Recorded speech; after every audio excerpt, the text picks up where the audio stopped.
अस्सलाम वालेकुम, आप देख रहे हैं इनसाइड पाकिस्तान। मैं हूं मोहम्मद जफ़ीर। चीफ जस्टिस सिंध हुकूमत पर बरहम, सिंध हुकूमत को कौन चला रहा है, होटल्स क्यों खुले हुए हैं और मामलात कौन देख रहा है। लग यूँ रहा है कि कनाडा से तमाम मामलात चलाए जा रहे हैं। आज चूँकि चीफ जस्टिस बरहम रहे और दूसरी तरफ इस मौके का फ़ायदा उठाया PTI हुकूमत ने, और PTI और सिंध हुकूमत के दरमियान भी लफ्जी जंग अरूज पे है। और अगेन फवाद चौधरी साहब की तरफ से ये मुतालबा आया है कि गवर्नर राज का ऑप्शन नहीं है, लेकिन सिंध के मसाइल का वाहिद हल आर्टिकल 140A है। इस पर वज़ीर आला सिंध ने कहा है कि PTI नाला पार्टी बन गई और नाले में बह जाएगी, लेकिन वज़ीर आला सिंध पर जो इल्ज़ामात हैं वो बड़े संगीन हैं। और दूसरी तरफ PTI ये बार बार कह रही है कि सिंध में हम गवर्नर राज लगाएंगे। सिंध चूँकि इस वक्त सिंध के अवाम का ये मुतालबा है और सिंध की बिज़नेस कम्युनिटी सिंध हुकूमत की पॉलिसियों की वजह से परेशान है और हम उनके मुतालबे को पर नज़रसानी कर रहे हैं। बिलावल भुट्टो कह रहे हैं कि इस वक्त जो बजट पेश किया है, इस बजट को हम मंजूर नहीं होने देंगे। ये अवाम दुश्मन बजट है और IMF दोस्त बजट है। शहबाज शरीफ साहब की ऑब्जर्वेशंस भी इसी तरह की हैं और वो ये कह रहे हैं कि हुकूमत चूँकि जाली एदाद शुमार लेकर आई है, इन एदाद शुमार को हम नहीं मानते और हम चैलेंज करेंगे। बजट को हम कबूल नहीं होंगे, मंजूर नहीं करने देंगे। और अगर हम डायलॉग्स की बात करें तो वो कह रहे हैं कि हमारी किसी किस्म की कोई डील नहीं हुई हुकूमत से और ना ही इस पर हम किसी डील पे तैयार हैं, बल्कि हम PDM इत्तेहाद के प्लेटफॉर्म से हुकूमत को टफ टाइम देंगे। इन तमाम इश्यूज़ पे बात करेंगे। आज हमारे साथ स्टूडियो में मौजूद हैं जनाब मखदूम मोहसिन साहब। आप मरकज़ी रहनुमा हैं, मेंबर हैं कोर कमेटी GDA के, सीनियर सियासतदान हैं। बहुत शुक्रिया मखदूम साहब, खुश आमदीद कहते हैं आपको। डॉक्टर सराब सरकी साहब हमारे साथ मौजूद हैं। आप MPA हैं, पाकिस्तान पीपल्स पार्टी के सीनियर सियासतदान हैं और सिंध की सियासत को बहुत अच्छी तरीके से समझते हैं। उनसे पूछेंगे कि चीफ जस्टिस सिंध हुकूमत पर क्यों बरहम हुए और उन्होंने जो इल्ज़ामात लगाए हैं उनकी जो ऑब्जर्वेशंस हैं उन ऑब्जर्वेशंस में कितनी जान है। जी डॉक्टर साहब। देखिए, चीफ जस्टिस साहब हमारे सुप्रीम कोर्ट के चीफ जस्टिस हैं, उस पर तो मैं कोई रिमार्क्स नहीं दे सकता हूँ। बाकी ये है कि आमतौर पे जब चीफ जस्टिस हजरात या जज साहबान बैठते हैं, जब वो कोई कारकर्दगी उनको अच्छी नहीं लगती तो इस तरह वफाक के ऊपर भी और सूबों में भी इस तरह के रिमार्क्स देते हैं। अब उन्होंने किस कॉन्टेस्ट में दिया है ये कुछ कह नहीं सकता मैं। बाकी ये है कि उनके लिए हमें इज़्ज़त है, मैं उनके लिए और कोई बात नहीं करना कुछ नहीं कहेंगे, ठीक है। मखदूम मोहसिन साहब, सिंध हुकूमत की कारकर्दगी चूँकि आप अपोजिशन में हैं सिंध में और वफाक के साथ आप चूँकि इत्तेहादी भी हैं उनके, आपको लगता है कि जो चीफ जस्टिस साहब ने बातें की हैं वाकई में सच है? चीफ जस्टिस या कोर्ट्स तब इंटरवीन करती हैं जब गवर्नमेंट्स परफॉर्म नहीं कर पाती या परफॉर्मेंस में कोई ताख़ीर हो जाती है। अब मसला हमारे यहाँ ये नहीं है कि फेडरल गवर्नमेंट की नाअहली है या सिंध गवर्नमेंट की नाअहली है या बलूचिस्तान गवर्नमेंट की नाअहली। मसला ये कि ओवरऑल पाकिस्तान के हालात दिन ब दिन बद से बदतर की तरफ जा रहे हैं और फिर कभी सिंध हुकूमत से रिलेटेड इशू पे चीफ जस्टिस इंटरवीन करते हैं, कभी वो पंजाब से रिलेटेड इश्यूज़ पे इंटरवीन करते हैं, कभी लाहौर से कनेक्टेड मसलों पे बात करते हैं, कभी इंटीरियर सिंध से उत्तर के बच्चों के मामलात पे वो इंटरवीन करते हैं या बाकी सारे मामला। देखिए, परफॉर्मेंस तो नहीं है हर जगह भी। अब अगर आप 3 साल अगर आप फेडरल गवर्नमेंट के भी लगा लें, दो हम इतादी हैं उनके, लेकिन 3 साल की कारकर्दगी जो एक्सपेक्टेशंस थी या जो थी वो चीज़ें नहीं हैं। और ऊपर से सिंध गवर्नमेंट की इसमें मैं ऐड करना चाहूँगा, चीफ जस्टिस साहब ने ये कहा कि बाकी पूरा मुल्क तरक्की कर रहा है, सिंध पीछे है, सिंध बद से बदतर होता जा रहा है, एक ही मनसूबा है। तो जो आप बात कर रहे हैं, आप इत्तेहादी होके आप ये समझ रहे हैं कि वफाक की वो कारकर्दगी नहीं है। जितना चीफ जस्टिस साहब को क्यों मैं कह रहा हूँ कि जितना रिलीफ हमें देना चाहिए था उतना हम नहीं दे पा रहे हैं और हमें उस पर सीरियस होने की ज़रूरत है। ये बार बार हम मीटिंग्स में भी यही चीज़ का तज़किरा करते हैं। और देखिए, सिंध में अभी एक तो एक इशू है बहरिया टाउन वाला, आपके सामने ऐसे गुजरा होगा कि अभी उस इशू की तरफ एक तो पॉलिसीज़ का भी बड़ा फुकदान है। अब जैसे मैं कल में देख रहा था कि सिंध गवर्नमेंट के एक मिनिस्टर कह रहे थे कि MQM वाले इस चीज़ में मुलविस हैं और फिर जो कार्रवाइयाँ हो रही हैं वो कुछ और लोगों पे हो रही हैं। लेकिन पॉलिटिकल विक्टिमाइजेशन को हम कभी भी जस्टिफाई नहीं कर सकते। वो अगर फेडरल गवर्नमेंट प्रोविंशियल, लेकिन जैसे अभी पीपल्स पार्टी के एक MPA पे कल को विक्टिमाइज किया गया सखर से, ये भी गलत है। लेकिन अगर सिंध गवर्नमेंट भी लोगों को विक्टिमाइज करिए तो ये भी गलत है। ओवरऑल परफॉर्मेंस का फुकदान तो है। अब कराची की अगर आप स्टैटिस्टिक्स देख लें कि दुनिया के बड़े शहरों में शुमार होता है और पूरे पाकिस्तान की इकनॉमी को चलाने में कराची का एक रीढ़ की हड्डी का एक किरदार है। और अभी आप देख लें तो कराची दुनिया के 10 बदतरीन शहरों में से में शामिल हो चुका है। अगर आप रिसेंट अगर आप ऐसे रैंकिंग यार देख दुनिया लें का 7वां बड़ा शहर है और तरक्की अगर देखें तो ये गाँव लग रहा है। तो कराची में लोगों का इंटरेस्ट इसलिए नहीं है कि कराची से शायद हमें वोट नहीं मिलते या वोट, अब तो हालांकि ऐसी सूरत हाल नहीं है। पहले एक परसेप्शन होता था कि सिर्फ MQM यहाँ से ज़्यादा सीटें लेती थी, अब तो मैं समझता हूँ न्यूट्रल पिच हो गई है। अब PTI वाले भी इलेक्शन जीत रहे हैं, पीपल्स पार्टी वाले भी, 88 के बाद 249 जीता है इन्होंने, पीपल्स पार्टी वाले भी जीत रहे हैं। और अलग अलग मैं समझता हूँ कि सबको इस पे काम करना चाहिए और परफॉर्मेंस का फुकदान है, इसीलिए चीफ जस्टिस साहब ने इस तरह की बात की। और कोर्ट्स के बारे में ज़्यादा तो मैं नहीं बोलना चाह रहा। अच्छा, कोर्ट के बारे में मैं न करें, लेकिन फवाद चौधरी साहब, डॉक्टर साहब चौधरी साहब भी यही कह रहे हैं। वो कह रहे हैं कि मुराद अली शाह कठपुतली हैं, डोरें इनकी जरदारी फैमिली और बिलावल हाउस से हिलाई जा रही हैं और ये बेबस हैं उनके सामने। ये आमतौर पर ये टारगेट किया जाता है पाकिस्तान पीपल्स पार्टी को कि उसकी कारकर्दगी, बिल्कुल मखदूम साहब ने सही कहा, जो हालात हैं मैं बिल्कुल इनसे मुतफिक हूँ कि जिस तरह वो PTI नारा लगा के आई थी कि बिल्कुल यहाँ पर सारी करप्शन ख़त्म हो जाएगी, लेकिन वो बढ़ गई। अब ये है कि कराची के हवाले से मैं हमेशा बात भी करता हूँ, आप भी बात करते हैं, कराची जो है वो पूरे मुल्क को रेवेन्यू दे रहा है जनरेट कर, और अब हमारे पूरे सूबे को भी वो बिल्कुल उसकी वजह से चल रहा है। और कराची के अंदर ये न सिर्फ पूरे पाकिस्तान से बल्कि दुनिया से काफ़ी लोग यहाँ आबाद हुए हैं, वो भी आपको पता है। अब इस सूरत हाल में NFC अवार्ड का जो हमें हिस्सा है वो हमें नहीं मिल रहा है, जो हमें पैसे मिलने चाहिए वो नहीं मिल रहे हैं, जो हमें सूबे के हिसाब से, हमारी जो आबादी के हिसाब से जो हमें स्कीमें मिलनी चाहिए PTI की हुकूमत वो भी नहीं दे रही। अब इसमें कोई शक नहीं है कि ये एक बहुत बड़ा शहर है अल्हम्दुलिल्लाह। अब भी पाकिस्तान के लोगों से NICVD आपका बहुत अच्छा प्रोजेक्ट है, वो कि वफाक का प्रोजेक्ट था, फिर आपके पास आया वो सर, और आपने उसको बड़ा ऑन किया, बहुत अच्छा काम किया, हम तारीफ करते हैं, तमाम मीडिया उसकी तारीफ करता है। इसके अलावा कोई प्रोजेक्ट ही नहीं है जिसको हम गिनवा सकें? मैं एक आपको बात बताऊँ, मखदूम साहब भी बैठे हुए, मैं आपको बताऊँ, NICVD और अब GIMS Gambat institute of medical sciences पूरे पाकिस्तान में कहीं पे भी, इंक्लूडिंग इस्लामाबाद, लाहौर, कराची, कहीं पे भी लीवर ट्रांसप्लांट का केस नहीं होते थे। वो गम्बट में हमारे लीवर ट्रांसप्लांट, हमें इंडिया जाना पड़ता था, जब हालात ज़्यादा बिगड़ जाते हैं तो लोग वहाँ जा भी नहीं पाते थे। बाकी बाहर मुल्कों में तो इतना ख़र्चा है वो आप उठा भी नहीं सकते। जना का जो हमारे रोबोटिक सर्जरी का जो है NCH हमारी हॉस्पिटल है और हमारी सिविल हॉस्पिटल है। इस तरह हैदराबाद के जो हॉस्पिटल है, आप खुद समझते हैं इन चीज़ों को? क्या ये देखो, बात यह है कि बिल्कुल आप सही फरमा रहे हैं, ये इतना काफ़ी नहीं है नफरीन भाई, लेकिन मैं ये पूरे वसूख के साथ कहता हूँ, आप इसकी जुडिशल इंक्वायरी करा लें। पाकिस्तान के अंदर हेल्थ का निज़ाम जो पाकिस्तान के अंदर है, मैं बाहर की दुनिया का नहीं कह रहा हूँ, पूरे पाकिस्तान के अंदर जो हम फैसिलिटी दे रहे हैं, जो हेल्थ का निज़ाम हमारा है, ये किसी जुडिशल इंक्वायरी करा ले में, क्योंकि इस वक्त स्टैंडिंग कमेटी हेल्थ का मैं चेयरमैन भी हूँ, और हमने बहुत बड़े मतलब पता नहीं एक बड़ा गलत परसेप्शन जा रहा है। आप भी बार बार नहीं, हम तो वो चीज़ कोट कर रहे हैं। मैं चीफ जस्टिस साहब बुलाएं, चीफ मिनिस्टर साहब को बुलाएं, मिनिस्टर साहब को बुलाएं, किसी MPA को बुलाएं, हम उनको बताते हैं। बिल्कुल बताते हैं। एक चीज, 2-3 यूनिवर्सिटियां थी, 30 यूनिवर्सिटियों तक पहुंच गए। पहले यहाँ पर मैं खुद I am graduate from Dow medical college Karachi, एक मेडिकल कॉलेज था।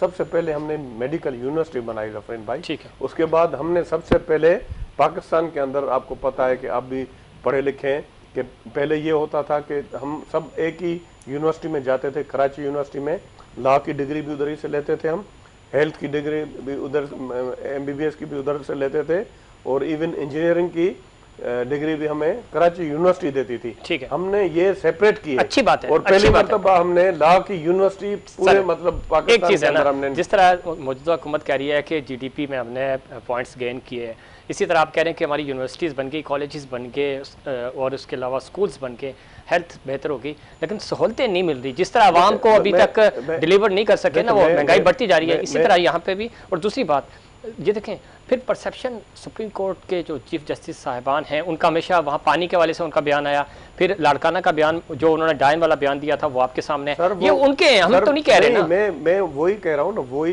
एक परसेप्शन बनाते हैं जो हमारे मुखालफिन है वो बनाते हैं। वो जो उन्होंने बयान दिया था जो जिसका आप जिक्र कर रहे हैं, वो तो डिसमिस हो गया केस ही कोर्ट से। ठीक है, अब इस तरह की बात कर देना कि किसी के ऊपर आप इस तरह की बात करें, अगर उनके ऊपर खुदा न खास्ता कोई इस तरह का प्रूफ है तो आपके पास इख्तियार है, आप उनके खिलाफ एक्शन कर सकते हैं। ठीक है, इस पे पाकिस्तान तहरीक इंसाफ का मौक़िफ़ भी लेते हैं। हमें ज्वाइन किया है जनाब जमाल अहमद सिद्दीकी साहब ने, आप MPA हैं पाकिस्तान तहरीक इंसाफ के। बहुत शुक्रिया आपने प्रोग्राम में वक्त दिया। जमाल साहब, आज चीफ जस्टिस साहब सिंध हुकूमत पर बरहम हुए और उन्होंने ये कहा कि ये हुकूमत, ये सूबे की जो हुकूमत है ये बाहर से चलाई जाती है, कनाडा से चलाई जा रही है, और यहाँ जो मामलात हैं वो दिन ब दिन बदतर होते जा रहे हैं, और एक ही मंसूबा है सिंध हुकूमत के पास, बद से बदतर। क्या कहेंगे आप? देखिए Safeer, chief justice of supreme court of Pakistan, उनके कहे हुए अल्फाज कमेंट्स नहीं होते। उनके कहे हुए अल्फाज, क्योंकि वो जिस मनसब पे फाइज हैं, वो अल्फाज एक चार्जशीट के तौर पे तस्वर किए जाते हैं, और वो एक मुस्तनद, जिसे आप तस्दीक शुदा अल्फाज कह सकते हैं कि सुप्रीम कोर्ट के चीफ जस्टिस अगर ये कहें कि तुम नालायक हो, तुम चोर हो, तुम नायल हो, तो इसका मतलब ये बात साबित हो जाती है। ठीक, और वो तो इमरान खान के लिए भी कहें, उसके लिए क्या तबसरा करते हैं, जरूरत नहीं होती। मैं पूछता हूँ। तो ये तो अच्छा, जमाल साहब, ये डॉक्टर सराफ सरकी साहब आपके कुलीग हैं, और कनाडा में कौन लोग बैठे हैं जो सिंध हुकूमत चला रहे हैं, ठीक है, और जिनके नाम भी चीफ जस्टिस का लिए। अच्छा जमाल साहब सुनिएगा, ये डॉक्टर सराफ सरकी साहब MPA हैं, आपके कुलीग हैं, वो साथ बैठे हैं। मखदूम मोहसिन साहब GDA को लीड कर रहे हैं, उनका पॉइंट ऑफ व्यू भी ले लेते हैं। डॉक्टर सराफ सरकी साहब कोई जुमला कहना चाह रहे हैं? जमाल भाई को मैंने ये कहा कि मैंने इस तरह के रिमार्क्स इमरान खान के लिए भी कहे, ठीक, खैबर पख्तूनख्वा के लिए भी जजों ने कहे, उन पे भी तबसरा कर दें। जी आप वो रिमार्क दोहरा दें। अच्छा, मैं दोहरा देता हूँ। वो ये कह रहे हैं कि चीफ जो अदालती रिमार्क्स हैं KP हुकूमत के बारे में और इमरान खान साहब के बारे में, उन पे भी आप तबसरा करें ना, फिर वो भी तो अदालती रिमार्क्स हैं। KP हुकूमत के लिए, KP हुकूमत के अस्पतालों के लिए वहाँ की अदालत ने रिमार्क दिए थे, और मैं ऑन करता हूँ उस रिमार्क्स को कि KP हुकूमत की हेल्थ मिनिस्ट्री ने यकीनन नाअहली की होगी, यकीनन गैर जिम्मेदारी का मुजाहरा किया होगा जो अस्पतालों के ऊपर उन्होंने रिमार्क दिए थे, मुझे याद है अच्छी तरह से। ठीक, लेकिन जो आज के रिमार्क थे सिंध हुकूमत के, तो मैं समझता हूँ कि उसके बाद कम से कम सिंध हुकूमत को अपना किबला ही दुरुस्त कर देना चाहिए कि जिस खुलेआम अंदाज में इस सूबे में लूट मार की हुकूमत बनी हुई है, लगता है ऐसा कि बाहर बैठे किसी बिजनेसमैन को सिंध की हुकूमत ठेके पे दे दी है, तो उससे महीने का ठेके का हिसाब दे दिया जाता है, और वो अपनी मर्जी से यहाँ पे न सिर्फ ट्रांसफर पोस्टिंग बल्कि पूरा निजाम मुमलिकत बाहर बैठे हुए शख्स चला रहे। तो इससे बड़ा अलमी और हमारे सूबे की बदकिस्मती और क्या होगी? ठीक है, यहाँ पर हुकूमत नाम की कोई चीज नहीं है, हेल्थ नाम की कोई चीज नहीं है, तालीम नाम की कोई चीज नहीं है। जजारी साहब ने तो कहा था कि मैं तो एशिया का सबसे बड़ा आरो प्लांट थर में लगाऊंगा, कहाँ है वो थर में लगा हुआ आरो प्लांट जिस पर बिलियंस ऑफ रुपीस पाकिस्तानी खर्च हुए? ठीक है जमाल साहब, लाइन पे रहिएगा, लाइन पे रहिएगा, अपने पैनलिस्ट की गुफ्तगू भी इसमें शामिल करते हैं। मखदूम मोहसिन साहब, आप चूंकि PTA के इत्तेहादी हैं लेकिन सिंध को, अंदरून सिंध को बहुत अच्छे से समझते हैं, आपको लगता है कि डेवलपमेंट्स हुई हैं, कोई सेक्टर बेहतर हुए जिस तरह डॉक्टर साहब भी गिनवा रहे थे? देखें, पहली बात ज़फ़ीर भाई, मसला ये कि हुकूमतों से एक्सपेक्टेशंस बहुत ज़्यादा होती हैं। ठीक, अब जैसे मैंने पहले फेडरल गवर्नमेंट का अर्ज़ किया कि फेडरल गवर्नमेंट ने जो बातें की सही, वो टोटली इम्प्रैक्टिकल थी। ठीक है, उसे हम अब 3 साल तक हम पूरा नहीं कर पा रहे। प्रोविंशियल गवर्नमेंट का भी ठीक है, NICVT बहुत अच्छा काम है, सही, मेरी पूरे 14 सालों में एक प्रोजेक्ट है ना, जैसे नहीं जैसे गम्बट वाली बात, ठीक है, बिल्कुल वैलिड है, अच्छा है, बेहतर है, लेकिन उसके अलावा भी मसले हैं। सही, और वो एक गवर्नमेंट को नहीं, दोनों गवर्नमेंट्स को इस चीज़ का सोचना चाहिए। ये सिंध के पाकिस्तान के दूसरे बड़े सूबे के लिए ये 2 डिपार्टमेंट बहुत है। नहीं, मोटरवेज का फुकदान है। मोटरवे देखें सारी, आप कहीं पे भी चले जाएं, सही, आप सक्खर से मुल्तान मोटरवे में चले जाएं, मुल्तान से लाहौर मोटरवे पे चले जाएं, लाहौर इस्लामाबाद वाले में चले जाएं, कहीं पे भी आपको हैदराबाद टू कराची वाला मोटरवे नजर नहीं आएगा। ये मोटरवे नहीं है, ये सुपर हाईवे को आपने थोड़ा सा एक्सटेंड किया गया। ठीक है, ओवरऑल अगर आप हमने तो नहीं किया है, नहीं और अच्छा देखिए, सिंध के साथ जो ज्यादती हो रही है तो सही, ठीक है, ज्यादतियां होती आ रही हैं। सही, उसके बाद सिंध में भी आप देख लें, सिंध के इदारों में करप्शन है। सही, करप्शन एक सिंध का बहुत बड़ा मसला है। जब तक करप्शन खत्म नहीं होगी, और एक देखिए ना चीफ जस्टिस तो साहब फिर थोड़ा सा क्रेडिट दें, आपके इत्तेहादी हैं, जमाल साहब भी बात कर रहे थे, उन्होंने ऑन भी किया कि यार केपी में अगर कोई इशू हुआ तो हम अदालती रिमार्क्स जो भी हैं वो हमें कबूल है। सराफ सर के साथ थोड़ा सा इख्तलाफ कर रहे हैं, तो फिर पीटीआई कम अज कम मानती तो है हमसे गलतियां हो गई हैं, गलतियां देखें, गलतियां तो माननी चाहिए। आप गैर पार्लियामानी जबान कर लें या ना मानने से तो जो फैक्ट्स हैं वो तो चेंज नहीं होंगे ना। अब ट्रांसपेरेंसी इंटरनेशनल की रिपोर्ट अगर पीटीआई ना माने तो फर्क नहीं पड़ता। अगर चीफ जस्टिस साहब के रिमार्क्स अगर सिंध हुकूमत के वज़रा या सिंध हुकूमत अगर ना माने तो ये इससे फर्क नहीं पड़ता, क्योंकि हकीकत कुछ और बयान करे, बदल नहीं सकती। सर ग्राउंड पे रियलिटीज कुछ और है डॉक्टर सराफ सर की साहब, अंदरूनी सिंध में और इवन कराची में भी वो मामलात नहीं है जो होने चाहिए थे। 14 साल हो गए, अवाम की उम्मीदें आपसे हैं, आपको वोट मिलते हैं, तो वो डिलीवर भी तो करें ना आप अवाम को। सर बात यह है कि अगर हम डिलीवर नहीं करते सही तो हमें तीसरी मरतबा अवाम वोट क्यों देते। एक ये आप मखदूम साहब बहुत अच्छी बात है, मेरी पूरी बात सुन लें। सांगड़ में जब हम आए तो सांगड़ में पूरे डिस्ट्रिक्ट के अंदर काफ़ी सालों से एक रोड भी नहीं था। पूरे सांगड़ के अंदर हमने सारे इंफ्रास्ट्रक्चर को सही किया। उसके बाद मैं गिना रहा हूँ जो हमारे सूबाई खाते में जो चीज़ें हैं, आप हैदराबाद से मीरपुर खास चले जाएं, ड्यूल करेज हमने बीओटी बेसिस पे बनाया है, आप उस रोड को देख लें। और आप अभी हम बना रहे हैं हैदराबाद से 7 तक डबल रोड, ये वो जाएगा अपना पूरा शिकारपुर तक जाएगा, पूरा कनेक्ट कर रहा है। और जितने भी रोड हैं डिस्ट्रिक्ट टू डिस्ट्रिक्ट हमने ये 18 अमेंडमेंट के बाद हमें कुछ ज़्यादा फंड मिले तो हमने इंफ्रास्ट्रक्चर बनाया है। अब बात यह है कि बहुत सारे हमारे ऐसे प्रोजेक्ट्स हैं, मैं आपको कहते हैं कि आपने कोई काम नहीं किया। मैं आपको यहाँ पर आपके प्रोग्राम में कह रहा हूँ, आप सखर में चलें, वहाँ पर ये देखें आईबी ये मखदूम साहब बैठे, आप इस पे स्टडी करें। छोटा सा हम करेंगे, हम आपके साथ हैं। अच्छा सुने सर, एनआईसी वीडियो ना हमें विजिट करने की जरूरत पड़ी नहीं तो हम तारीफ कर रहे हैं, ठीक है। गवर्नमेंट का इन्होंने कहा हम तारीफ नहीं कर रहे, हम आपकी तारीफ कर रहे हैं बगैर विजिट की।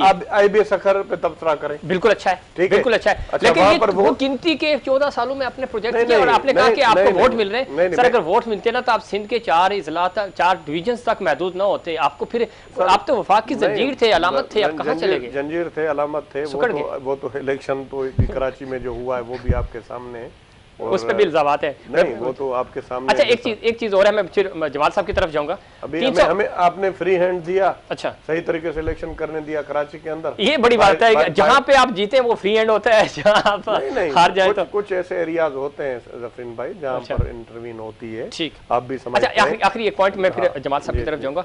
350 के लगभग मेगा तो नहीं, छोटे प्रोजेक्ट्स हैं जो पूरे सिंध के लिए और ख़ासतौर पे कराची के लिए दिए गए हैं वफाक की तरफ से, जो 1100 अरब पैकेज का हिस्सा हैं। उस पर कहा यह जाता है, मैंने लास्ट प्रोग्राम में भी आपसे बात की थी कि चीफ सेक्रेटरी सिंध जो है वो उस पर साइन नहीं करते, उस पर पेंडिंग किया हुआ मामला। फिर मैं जमाल साहब से भी पूछूंगा, इस पर आपका पॉइंट ऑफ व्यू जानूंगा, क्यों आपने रोके हुए?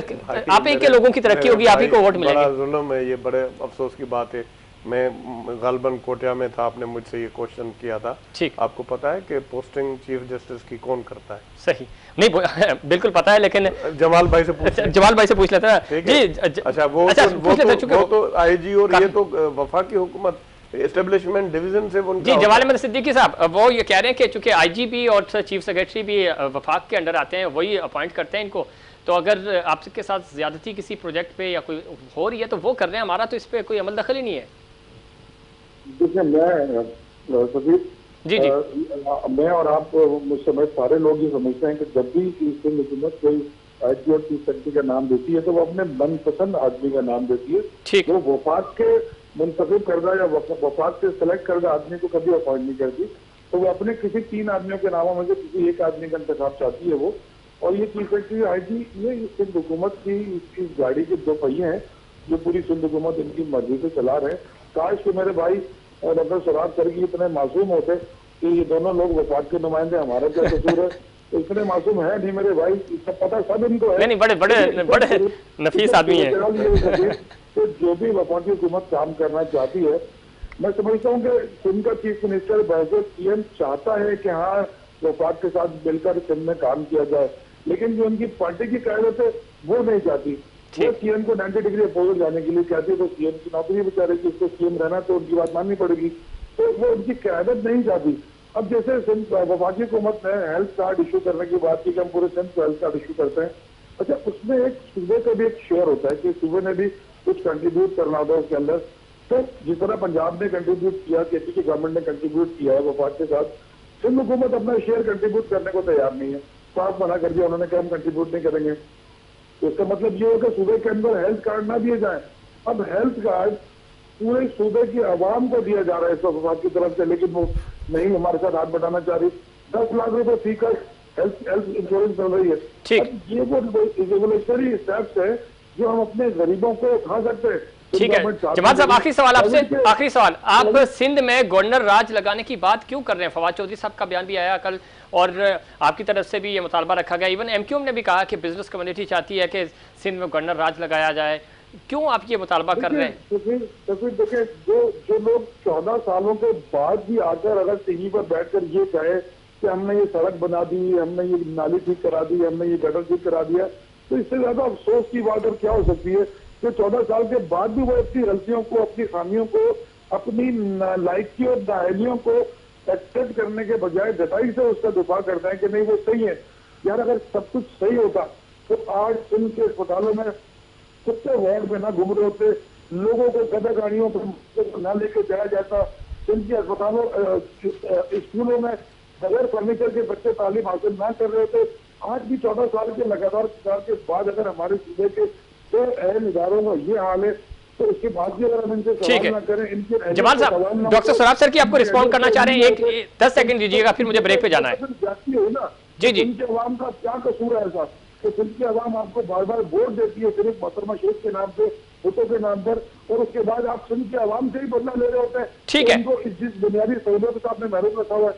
जमाल साहब आपका वर्जन आ गया जी। डॉक्टर साहब, बात यह है कि आपने कभी ये सुना है कि पेशावर के अंदर कोई कहे कि पेशावर को जो है फेडरल के हवाले कर दें, या लाहौर में कभी सुना है आपने, वहां पे कभी सुना है गवर्नर? सिंध की बात करें ना आप, सिंध की बात कर रहे हैं, यही कर रहे हैं ना, खामखा हुकूमत करने नहीं देते हैं, कहते हैं कि भाई यहाँ पर गवर्नर राज लगाएं। ठीक है, जमाल साहब ये कह रहे हैं आप हमें खुल के हुकूमत नहीं करने दे रहे, आप गवर्नर राज की बात करते हैं, कभी अलग सूबे की बात करते हैं, आपने केपी की बात नहीं करते आप। जी जी, 14 सालों में भी आपकी अहलियत साबित नहीं होगी तो फिर कोई और निजाम लाना पड़ेगा जो अवाम को डिलीवर कर सके। आपने तो हाल में ही जोड़ा भी। देखिए, मैं एक सिंपल, जमाल भाई हैं मेरे, अच्छे हैं, मैं आपको बताऊं, सबसे जो फैसला करने वाले होते हैं ना, वो पूरी दुनिया के अंदर निज़ाम जो हमारे पास है वो अवाम है। अभी अच्छा है अगर पीटीआई हार रही है हर जगह, उनकी कारकर्दगी। जमाल साहब ये कह रहे हैं कि वाहिद पैमाना जमहूरियत में अवाम होते हैं कि वो किसको जितवाते हैं। 11 इलेक्शन में से 10 आप हार गए ज़िमनी, वो ये कह रहे हैं कि इंडिकेटर्स नीचे जा रहे हैं आपके। पीटीआई सिर्फ ज़मीनी इलेक्शन हार रही है। आप अपने 14 सालों की हर मैच में बारी बारी कारकर्दगी हारते जा रहे हैं। आपको अपनी हमारी खराब होगी कारकर्दगी तो वोट नहीं देंगे लोग, बस बात खत्म। आपकी खराब होगी, आपको वोट नहीं देंगे। जी जमाल साहब, यार ये तो बड़े आसान बात की डॉक्टर साहब आपने जांच बढ़ाने के लिए कि लोग वोट नहीं देंगे। आपको भी पता है, मुझे भी पता है, सभी को भी पता है कि ये हुकूमत बनते वक्त क्या क्या कौन कौन सी रैली बनाते आती है हुकूमत बनाने के लिए। लेकिन अवाम को कुछ था यार कि अवाम वोट नहीं देगी। अवाम ने आपको वोट पहले भी नहीं दिया। मेरे भाई चले मुझे ब्रेक पे जाना है। जमाल साहब, जमाल अहमद सिद्दीकी साहब बहुत शुक्रिया, आप बता रहे थे कि क्यों हम गवर्नर राज की तरफ जाना चाहते हैं, लेकिन इसमें भी कोई शक नहीं है कि चाहे पीटीए की बात करें या पाकिस्तान पीपल्स पार्टी की बात करें, दोनों पार्टियों ने पूरे सिंध को इग्नोर किया हुआ है और कम्युनिकेशन गैप कह लें या कुछ भी कहें, लेकिन सिंध जिस तरह तरक्की करनी चाहिए थी वैसी तरक्की नहीं हो रही। कराची वैसे डेवलप नहीं हो रहा। वज़ीर-ए-आज़म पाकिस्तान ने भी और आर्मी चीफ साहब ने भी कहा था पिछली बारिशों में कि कराची को डेवलप होना चाहिए अगले 3 साल में। 1 साल गुजर गया लेकिन कराची डेवलपमेंट होता हुआ नज़र नहीं आ रहा। मसला क्या है, कारकर्दगी किसकी बुरी है और किसने किसके फंड्स रोके हुए हैं, ये वो इश्यूज़ हैं जिस पर बात करेंगे, लेकिन उससे पहले कमर्शियल ब्रेक।